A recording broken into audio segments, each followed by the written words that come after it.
Hello, this is Chris McGrath, TDN, and welcome to the latest in our Life's Work series in association with Keeneland and the Nunn Center for Oral History at the University of Kentucky. And today we're delighted to have been welcomed to Shadwell by Mr. Rick Nichols. I lost my father when I was 18, and he was my best friend. And when I turned 35 and started working for Sheikh Hamdan, I wish people could get to know him the way I know him. To me, he's always been sometimes a father figure, sometimes like a big brother, sometimes like a friend. He's always the boss. I actually had not met him in person when I started working for him. Talked to him on the phone. I met him at Royal Ascot.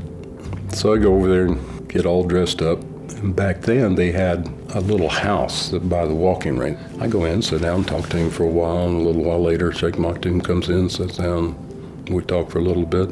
And I didn't know it at the time, but at the end of the day, Sheikh Maktoum told Sheikh Hamdan in Arabic, I didn't know it, "Your American is very quiet.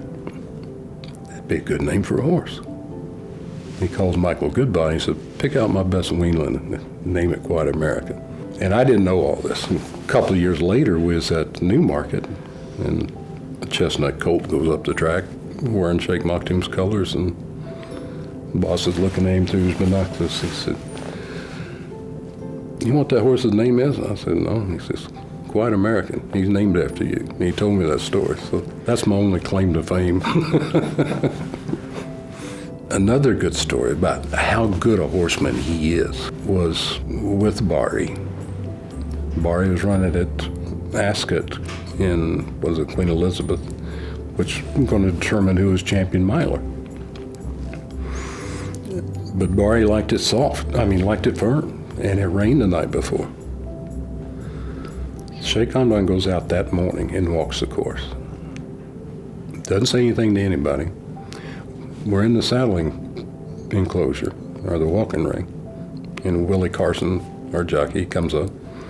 And the boss loves giving instructions to his jockeys. He looked at Willie, it's dead serious. He said, "I don't know how you're going to do what I want you to do.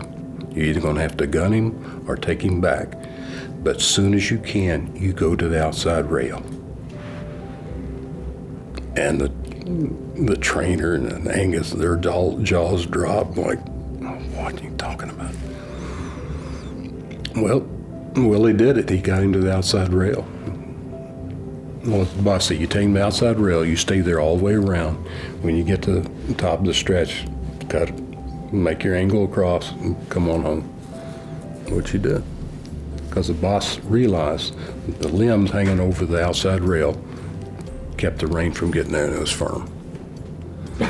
And I still remember the announcer, "What the heck's Willie doing?"